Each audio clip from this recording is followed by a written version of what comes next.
1950년대 전 세계 해군들은 깊은 바다를 누비기 위한 새로운 도구를 필요로 했습니다. 바로 다이버워치의 탄생기였습니다. 당시의 브로바는 미국 군용시계 제조의 최전선에 서 있던 회사였습니다. 2차 세계대전 동안 수십만 개의 군용시계를 만들었고 1960년엔 세계 최초의 전자식 시계 아큐트론을 출시하며 시계사에 큰 족적을 남긴 브랜드입니다. 그러나 많은 사람들이 모르는 숨겨진 이야기가 하나 있습니다. 1955년 미 해군은 밀십스 W2181이라는 새로운 잠수용 시계 규격을 만들고 이를 충족할 시계를 제작할 회사를 찾았습니다. 해군은 주저없이 브로바를 선택했고 1958년 브로바는 프로토타입을 만들어 해군 잠수 실험 부대에 제출합니다. 테스트 결과는 최고 수준이었습니다. 하지만 세상은 예상치 못한 방향으로 흘러갑니다. 브로바는 이 프로젝트를 갑자기 중단했고 단 12개의 프로토타입만 남긴 채 역사 속으로 사라졌습니다. 이후 미 해군은 TR-900으로 방향을 틀었고 브로바의 이 미스터리한 다이버는 아무도 모르는 전설이 되어버렸죠. 그리고 수십 년 뒤 시계 컬렉터가 이 시계를 발굴해내며 모든 것이 다시 시작됩니다. 그렇게 해서 세상에 한 번도 출시되지 않았던 유령 같은 군용 다이버가 공개되었습니다.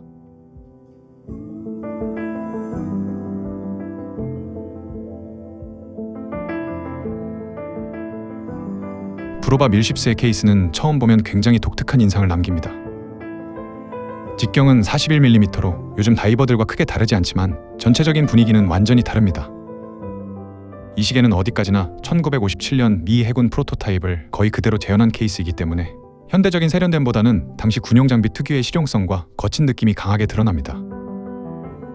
케이스 표면은 샌드 블라스트 처리가 되어 있습니다. 이 덕분에 반짝임이 거의 없고 손에 쥐었을 때 특유의 매트한 질감이 느껴집니다. 빛을 최대한 흡수하고 어떤 상황에서도 반사광으로 눈을 방해하지 않도록 설계한 그 시대 군용시계의 철학을 보여줍니다. 러그에는 드릴드 러그, 즉 핀홀도 그대로 들어가 있습니다.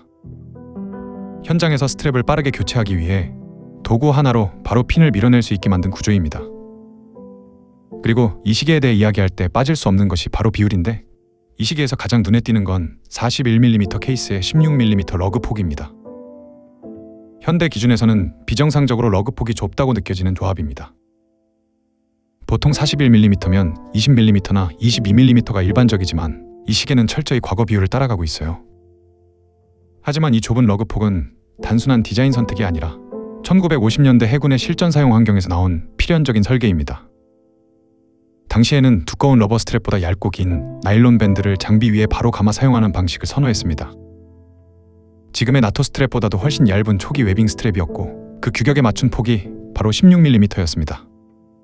그래서 지금 다시 보면 조금 언밸런스하게 느껴질 수 있지만 손목에 올려보면 그 좁은 스트랩 덕분에 1957년 프로토타입 특유의 빈티지 실루엣이 정확히 살아납니다.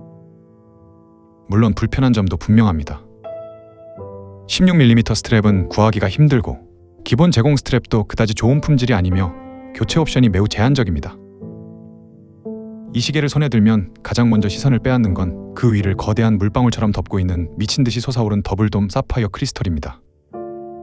일반적인 돔 형태와는 비교 자체가 안 될 정도로 높게 올라와 있어서 옆에서 보면 마치 다이얼 위에 투명한 캡슐을 하나 씌워놓은 것 같은 느낌입니다. 프로토타입 설계의 충실함을 보여주는 상징적인 디테일이기도 하고 시계를 한 번에 구별해주는 가장 강렬한 포인트이기도 합니다. 하지만 이 크리스털은 멋짐과 불편함을 동시에 가지고 있습니다. 이 과장된 돔은 빛을 받아서 다이얼 위에 아주 독특한 왜곡을 만들어내며 특히 밀스펙 프로토타입의 빈티지 감성이 완전히 살아납니다. 심지어 어떤 각도에서는 다이얼이 좀 더 깊어 보이거나 인덱스가 수면 위로 떠오른 것처럼 보이기도 합니다. 이런 시각적 연출은 얇거나 평평한 크리스털로는 절대 만들 수 없습니다. 하지만 동시에 이 돔 크리스털은 특정 각도에서는 상당히 읽기 어렵습니다. 이 시계의 크리스털은 사파이어 재질로 만들고 바깥쪽에 반사방지 코팅도 더했는데 실제 사용에서는 이 코팅이 큰 도움을 주지 못합니다. 재미있는 점은 일부 시계 애호가들은 오히려 원본 프로토타입이 사용했던 아크릴이 실사용에서는 더 나았을 거라는 의견도 있을 정도입니다. 베젤은 이 시계를 다른 다이버들과 완전히 구분짓는 결정적인 요소입니다. 겉보기에는 클래식한 1950년대 다이버 베젤처럼 보이지만 막상 손에 잡고 돌려보면 완전히 다른 경험을 하게 됩니다. 이 베젤은 우리가 익숙하고 일반적인 유니디렉셔널 레칫 베젤이 아닙니다. 대신 눌러야만 움직이는 락킹 비드라이렉셔널 베젤, 즉 푸시 투 턴 방식의 베젤을 사용하고 있습니다. 돌리려면 먼저 베젤을 아래로 꾹 눌러서 잠금을 해제한 뒤 그 상태에서 좌우 어느 방향으로든 회전시킬 수 있습니다. 마치 안전약 뚜껑을 열 때 누르고 돌려야 하는 것처럼 동작하는 구조와 같습니다. 이것은 원본 1957년 프로토타입이 갖고 있던 구조를 그대로 복원한 것으로 우리가 흔히 보는 현대 다이버와는 완전히 다른 작동 방식입니다. 이 시계의 다이얼은 전체가 매트 블랙으로 처리되어 있고 광택이나 장식은 일절 없으며 오직 군용 장비로서의 정보 전달만을 위해 구성된 극도로 절대된 다이얼입니다. 핸즈는 단순한 디자인을 채택하고 있습니다. 시침과 분침 모두 번쩍거림이 없는 바늘 형태로 이루어져 있고 가늘지만 길이는 충분히 길게 뽑혀 있어서 베젤 인덱스 정보와 빠르게 연동될 수 있도록 구성되어 있습니다.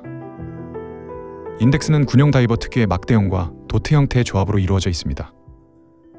프레임도 없고 메탈 테두리도 없고 무언가를 예쁘게 보이게 하기 위한 요소는 단 하나도 없습니다. 대신 다이얼 전체를 매트 블랙으로 눌러놓고 인덱스는 따뜻한 미색의 파티나 톤으로 표현되어 대비를 만들어줍니다. 핸즈와 인덱스 자체는 나름 훌륭하게 복원되었지만 이 시계의 가장 큰 아쉬움은 단연 야광입니다. 프로토타입의 느낌을 살리려는 의도를 이해할 수는 있지만 현대 다이버치고는 너무 약한 편입니다. 야광이 필요 없는 환경이라면 괜찮지만 야간 시인성을 중시하는 사용자에게는 분명 단점으로 다가옵니다.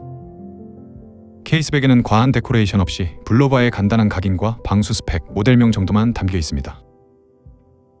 이 단순한 구성은 오히려 이 모델의 정체성을 더 강하게 드러냅니다. 이 시계는 보여주기 위한 시계가 아니라 군용 규격의 실전 장비였기 때문입니다. 이 시계에는 미오타 82SO 무브먼트를 탑재했습니다. 이 무브먼트는 미오타의 8 시리즈 중에서도 가장 널리 쓰이고 검증된 무브먼트 중 하나로 특징은 명확합니다. 높은 내구성과 정비의 용이성, 그리고 수리 시 합리적인 가격의 장점을 가지고 있습니다.